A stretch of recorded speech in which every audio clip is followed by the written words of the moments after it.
Today we're discussing refrigerator water filters. This is a water filter made by a generic brand, not the General Electric brand, which is the maker of my filter. As you can see here, the maker of my refrigerator. This is the door of the refrigerator, and you can dispense water with it. And this filter is only $10 on Amazon instead of the $60 that's required to get the General Electric brand filter.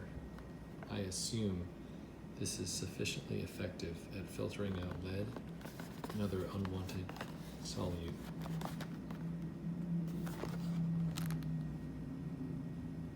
I like the fact that this filter is housed inside of the refrigerator, way back there, and that it's constantly cold because it's inside the refrigerator, which is a better situation than if it's not cold.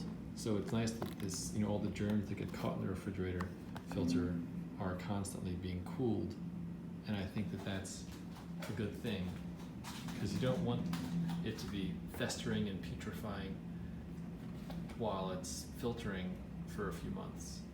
You want it to be chilled. This is one of the benefits perhaps of having the filter inside the refrigerator rather than one mounted under the sink or at the end of a sink faucet.